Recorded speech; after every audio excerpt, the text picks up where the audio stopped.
Toujours assoiffés de démocratie, les patriotes durent se remettre rapidement de la défaite de Saint-Charles, puisque c'est sur la rive nord de Montréal que se détournèrent les hostilités avec les Britanniques. Jean-Olivier Chénier était un médecin et sympathisant patriote reconnu comme étant un pragmatique depuis le rejet des 92 résolutions de 1834. Contrairement à son député William Henry Scott qui propose le boycott et des idées plutôt pacifiques pour lutter contre les Britanniques, il est un partisan de la lutte armée. C'est pourquoi Louis-Joseph Papineau enverra le Suisse Amaury Girod remplacer Henry Scott au poste de député des Deux-Montagnes. Après la défaite de Saint-Charles, les patriotes de la région du lac des Deux-Montagnes se mettent à piller les loyaux de Sa Majesté par vengeance. Meubles, animaux et armes sont volés pour punir ces loyalistes. Les exilés s'enrôlent à Montréal pour combattre les patriotes. Dans le but de retarder la marche que l'armée britannique pourrait prendre, les patriotes détruisent le pont reliant l'île de Montréal à l'île Jésus, soit actuellement Laval. Il est important de rappeler qu'au début de décembre 1837, la tension est palpable entre les Britanniques et les patriotes.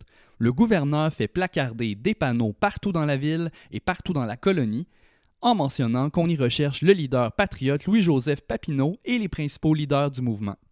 Papineau, quant à lui, avait déjà fui vers les États-Unis. Le 13 décembre 1837, les principaux chefs patriotes de la circonscription des Deux-Montagnes, dont Girod, font des discours éloquents devant l'église de Saint-Eustache. Ces discours ont pour but d'inviter les sympathisants patriotes à se radicaliser, malgré le peu d'armes à feu, chez les Canadiens français. La veille du combat, le général Colborne réussit à lever une armée de 2000 hommes qui comprend de nombreux volontaires anglophones près de Saint-Martin sur l'île Jésus. Ce dernier n'a qu'une idée en tête, il faut écraser la menace patriote de la région du lac des Deux-Montagnes. Sir John Colborne fit informer les insurgés qu'il aurait la vie sauve s'ils se rendaient. Mais devant la peur de croupir dans les cachots de la prison au pied du courant, des coups de feu en provenance de l'église furent tirés en guise de réponse. Cela allait sceller en quelque sorte le sort des patriotes. Le 14 décembre 1837 vers 10h du matin, près de 250 patriotes se préparèrent au combat. Ils se postèrent à l'intérieur de l'église en prenant soin de tirer les escaliers après eux pour se protéger d'une éventuelle riposte britannique.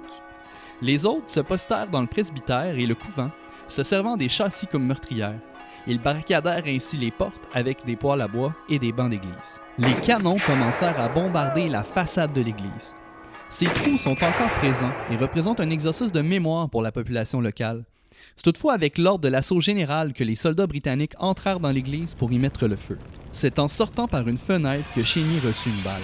Tombé en bas de la fenêtre, il se releva pour tirer sur ses adversaires. Toutefois, c'est au sol qu'il recevra le coup fatidique. Plusieurs théories abondent sur ce qu'il advena du corps de Jean-Olivier Chénier après la bataille.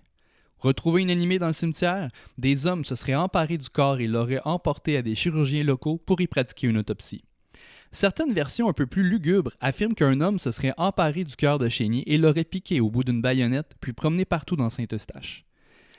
Tandis que d'autres versions affirment que son corps aurait été même ouvert en deux et aurait été exhibé inutilement auprès de nombreux témoins. Toutefois, la version la plus improbable serait que la veuve de Chénier elle-même, Marie-Zéphine Labrie, aurait recousu le corps de son mari une fois décédé. À 16h30, la bataille était terminée. Cette écrasante victoire britannique allait porter à 120 le nombre de prisonniers patriotes. Une fois les hostilités terminées, Saint-Eustache était en cendres. Colborne poursuivra sa route vers Saint-Benoît dans le but de réprimer les fuyards. Le 15 décembre 1837, les troupes d'appui du major britannique Townshend arrivèrent. Colborne, quant à lui, retourna à Montréal en ordonnant de réduire en cendres Saint-Benoît. Le député d'origine suisse Girod avait été un des investigateurs de l'événement et il prit ainsi la fuite à cheval. Il fut reconnu par des volontaires britanniques dans un village voisin. Il sortait ainsi un pistolet de sa poche et l'appuya sur son front en guise de défaite ultime. La bataille de Saint-Eustache est reconnue comme le coup fatidique porté à la cause des patriotes dans le Bas-Canada. Nous vous invitons à écouter l'épisode sur la prison au pied du courant pour en apprendre davantage sur le dénouement du conflit.